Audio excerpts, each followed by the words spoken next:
ओम नमो भगवते वासुदेवाय।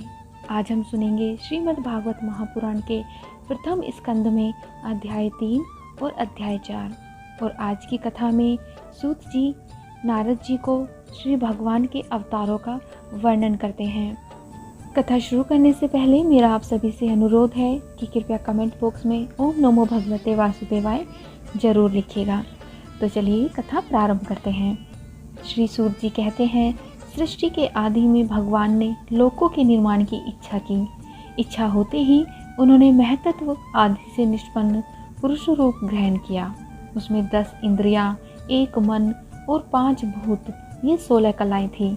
उन्होंने कारण जल में शयन करते हुए जब योग निद्रा का विस्तार किया, तब उनके नाभि सरोवर में से एक कमल प्रकट हुआ और उस कमल से प्रजापतियों की अधिपति ब्रह्मा जी उत्पन्न हुए।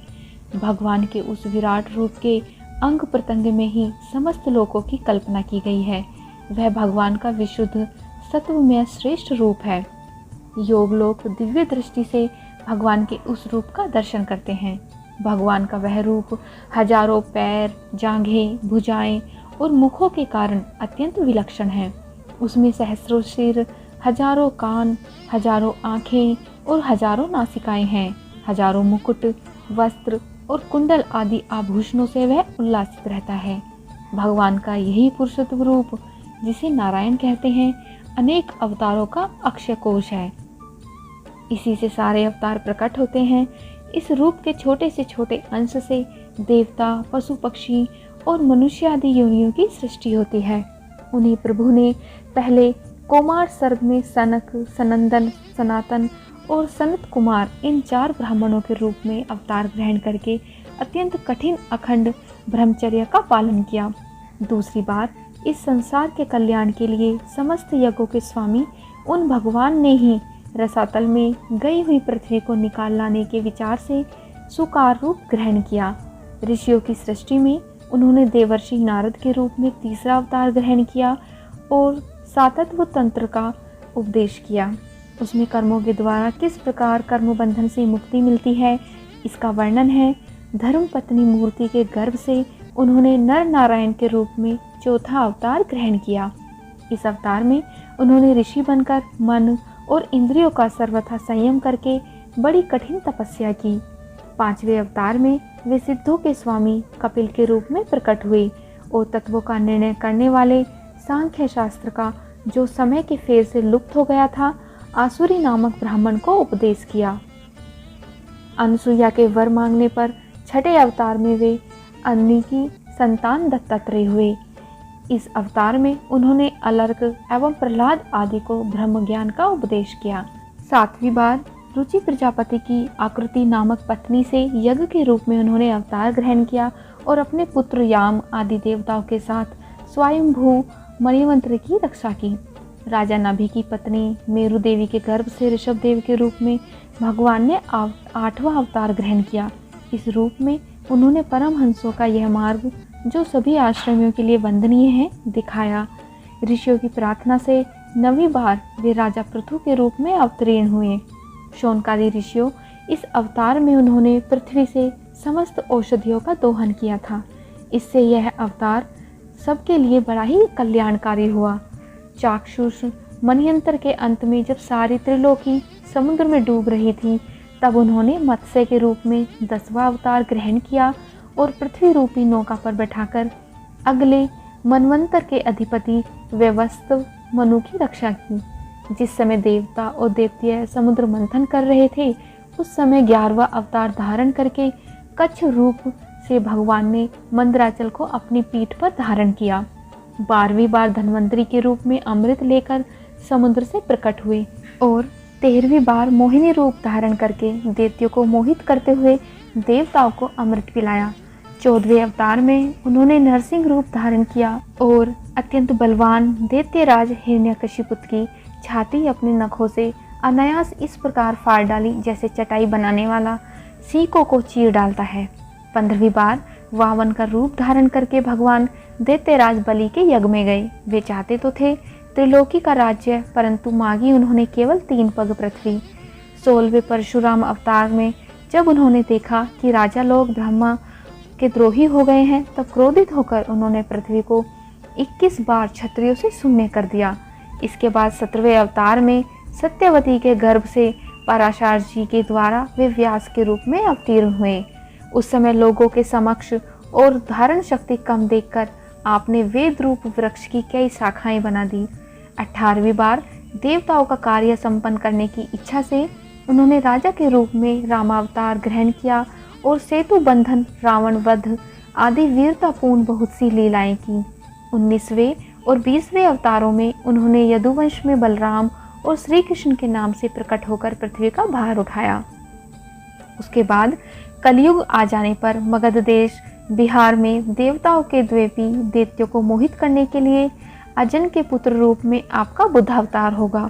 इसके भी बहुत पीछे जब कलयुग का अंत समीप होगा और राजा लोग प्राय लुटेरे हो जाएंगे, तब जगत के रक्षक भगवान विष्णु यश नामक ब्राह्मण के घर कल्कि के रूप में अवतार होगा।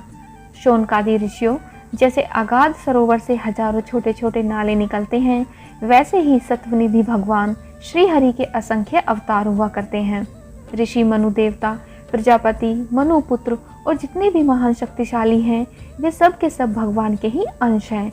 ये सब अवतार तो भगवान के अंशावतार अथवा कलावतार हैं, परंतु भगवान श्री कृष्ण तो स्वयं भगवान ही हैं।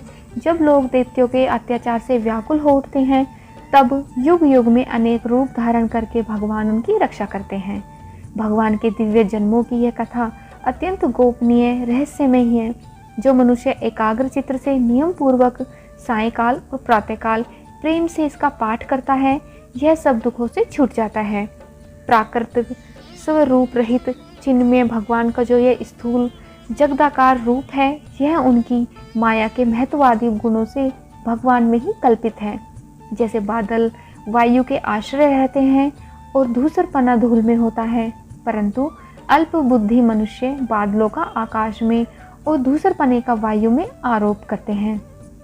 वैसे ही अविवेकी पुरुष सबके साक्षी आत्मा में स्थूल दृश्य रूप जगत का आरोप करते हैं।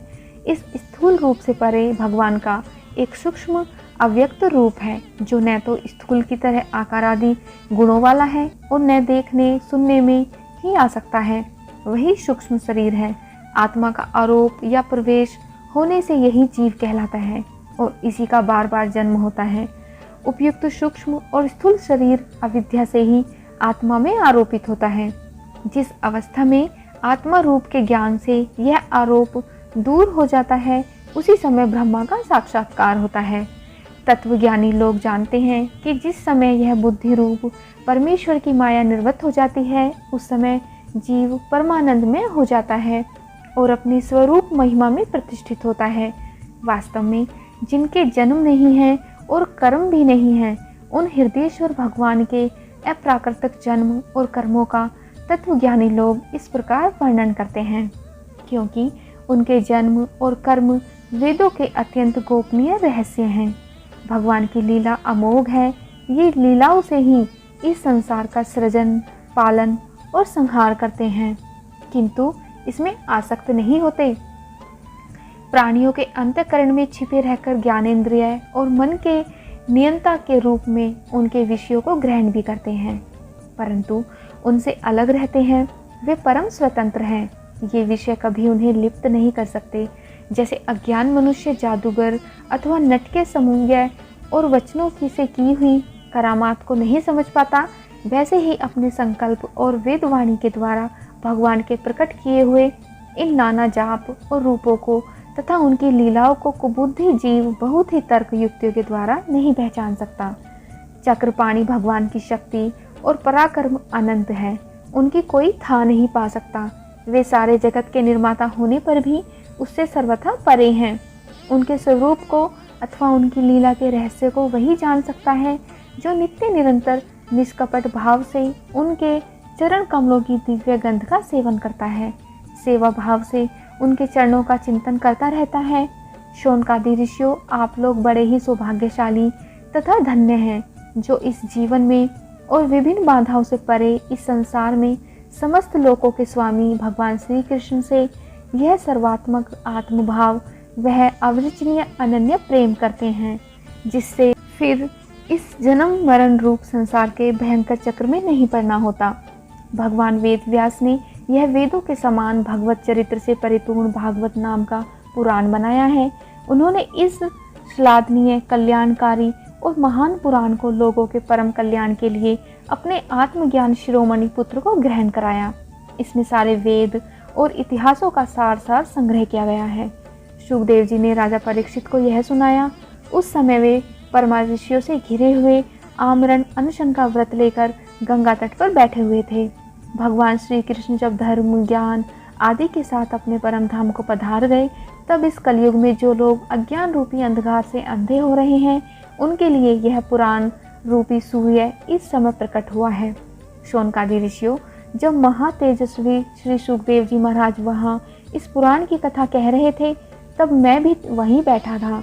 वहीं मैंने उनकी कृपापूर्ण अनुमति से इसका अध्ययन किया।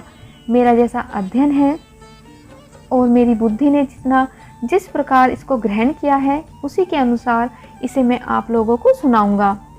श्रीमद् भागवत महापुराण का 3रा अध्याय यहीं समाप्त होता है। आइए अब सुनते हैं अध्याय 4 की कथा। व्यास जी कहते हैं, उस दीर्घकालीन सत्र में सम्मिलित हुए मुनियों में विद्या व्योवृद्ध कुलपति ऋग्वेदी शौनक जी ने सूत जी की पूर्वोक्त बात सुनकर उनकी प्रशंसा की और कहा, सूत जी, आप वक्ताओं में श्रेष्ठ हैं तथा बड़े भाग्यशाली हैं। जो कथा भगवान श्री सुखदेव जी ने कही थी, वही भगवान की पुण्यमयी कथा कृपा करके आप हमें सुनाइए। वह कथा किस युग में, किस स्थान पर और किस कारण से हुई थी? मुनिवर, श्री कृष्ण द्वैपायन ने किसकी प्रेरणा से इस परमहंसों की संहिता का निर्माण किया था? उनके पुत्र सुखदेव जी बड़े योगी, समदर्शी, भेदभाव रहित, संसार निद्रा से जगे एवं निरंतर एकमात्र परमात्मा में ही स्थिर रहते हैं। ये छिपे रहने के कारण मूढ़ से प्रतीत होते हैं। व्यास जी जब संसार के लिए वन की ओर जाते हुए अपने पुत्र का पीछा कर रहे थे, उस समय जल में स्नान करने वाली स्त्रियां नंगे सुखदेव जी को देखकर तो वस्त्र धारण नहीं किए, परंतु वस्त्र पहने हुए व्यास जी को देखकर लज्जा से कपड़े पहन लिए थे। इस आश्चर्य को देखकर जब व्यास जी ने उन स्त्रियों से इसका कारण पूछा, तब उन्होंने उत्तर दिया कि आपकी दृष्टि में तो अभी स्त्री पुरुष का भेद बना हुआ है, परंतु आपके पुत्र की शुद्ध दृष्टि में यह भेद नहीं है। करुणा जल देश में पहुंचकर हस्तिनापुर में वे पागल, गूंगे तथा जल के समान विचरते रहेंगे। नगरवासियों ने उन्हें कैसे पहचाना? पांड्य नंदन राजश्री परीक्षित का इन मौनी सुखदेव जी के साथ संवाद कैसे हुआ, जिसमें यह भागवत संहिता कही गई है। महाभाग सुखदेव जी तो गृहस्थियों के घरों की तीर्थ स्वरूप बना देने के लिए उतनी ही देर उनके दरवाजे पर रहते हैं जितनी देर में एक गाय दूही जाती है। सूत जी, हमने सुना है कि अभिमन्यु नंदन परीक्षित भगवान के बड़े प्रेमी भक्त थे। उनके अत्यंत आश्चर्य में जन्म और कर्मों का भी वर्णन कीजिए। वे तो पांड्य वंश के गौरव बढ़ाने वाले सम्राट थे। वे भला किस कारण से साम्राज्य लक्ष्मी का परित्याग करके गंगा तट पर मृत्यु पर्यंत अनशन का व्रत लेकर बैठे थे? शत्रुघ्न अपने भले के लिए बहुत सा धन लाकर उनके चरण रखने की चौकी को नमस्कार करते थे। वे एक वीर युवक थे। उन्होंने इस दुष्ट जय लक्ष्मी को अपने प्राणों के साथ भला क्यों त्याग देने की इच्छा की? जिन लोगों का जीवन भगवान के आश्रित है, वे तो संसार के परम कल्याण, अभ्युदय और समृद्धि के लिए ही जीवन धारण करते हैं। उसमें उनका अपना कोई स्वार्थ नहीं होता। उनका शरीर तो दूसरों के हित के लिए था। उन्होंने विरक्त होकर उसका परित्याग क्यों किया? वेदवाणी को छोड़कर अन्य समस्त शास्त्रों के साथ आप पारदर्शी विद्वान हैं। हे सूत जी, इसलिए इस समय जो कुछ हमने आपसे पूछा है, वह सब कुछ कृपा करके हमें कहिए। सूत जी ने कहा, इस वर्तमान चतुर्युगी के तीसरे युग द्वापर में महर्षि पाराशर के द्वारा वसु कन्या सत्यवती के गर्भ से भगवान के कलावतार योगीराज व्यास जी का जन्म हुआ। एक दिन वे सूर्योदय के समय सरस्वती के पवित्र जल में स्नान आदि करके एकांत पवित्र स्थान पर बैठे हुए थे। महर्षि भूत और भविष्य को जानते थे। उनकी दृष्टि अचूक थी। उन्होंने देखा कि जिसको लोग जान नहीं पाते, ऐसे समय के फेर से प्रत्येक युग में धर्म संगता और उसके प्रभाव से भौतिक वस्तुओं की भी शक्ति का ह्रास होता जा रहा है। संसार के लोग श्रद्धाहीन और शक्ति रहित हो जाते हैं। उनकी बुद्धि कर्तव्य का ठीक ठाक निर्णय नहीं कर पाती और आयु भी कम हो जाती है। लोगों को इस भाग्यहीनता को देखकर उन मुनीश्वर ने अपनी दिव्य दृष्टि से समस्त वर्णों और आश्रमों का हित कैसे हो इस पर विचार किया। उन्होंने सोचा कि वेदोक्त चातुहोत्र कर्म लोगों का हृदय शुद्ध करने वाला है। इस दृष्टि से यज्ञों का विस्तार करने के लिए उन्होंने एक ही वेद के 4 विभाग कर दिए। व्यास जी के द्वारा ऋग, यजु, साम और अथर्व इन 4 वेदों का उद्धार हुआ। इतिहास और पुराणों को 5वां वेद कहा जाता है। उनमें से ऋग्वेद के पेल, सामगान के विद्वान जैमिनी एवं यजुर्वेद के एकमात्र श्राद्ध तक वैश्वमायन हुए। अथर्ववेद में प्रवीण हुए दरुण नंदन सुमंतु मुनि इतिहास और पुराणों के श्राद्धक मेरे पिता रोमहर्षण थे। इन पूर्वोत्तर ऋषियों ने अपनी अपनी शाखाओं को और भी अनेक भागों में विभक्त कर दिया। इस प्रकार शिष्य, प्रशिष्य और उनके शिष्यों द्वारा वेदों की बहुत सी शाखाएं जन गई। कम समझने वाले पुरुषों पर कृपा करके भगवान वेद व्यास ने इसलिए ऐसा विभाग कर दिया कि जिन लोगों को स्मरण शक्ति नहीं है या कम है वे भी वेदों को धारण कर सकें। स्त्री, शूद्र और पतित द्विजाति तीनों ही वेद श्रवण के अधिकारी नहीं हैं। इसीलिए वे कल्याणकारी शास्त्रोक्त कर्मों की आचरण में भूल कर बैठते हैं। अब इसके द्वारा उनका भी कल्याण हो जाए, यही सोचकर महामुनि व्यास जी को ने बड़ी कृपा करके महाभारत इतिहास की रचना की।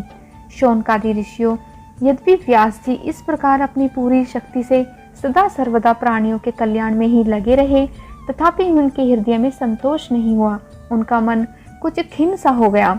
सरस्वती नदी के पवित्र तट पर एकांत में बैठकर धर्मश्रेता व्यास जी मन ही मन विचार करते हुए इस प्रकार कहने लगे, मैंने निष्कपट भाव से ब्रह्मचर्य आदि व्रतों का पालन करते हुए वेद, गुरुजन और अग्नियों का सम्मान किया है और उनकी आज्ञा का पालन किया है।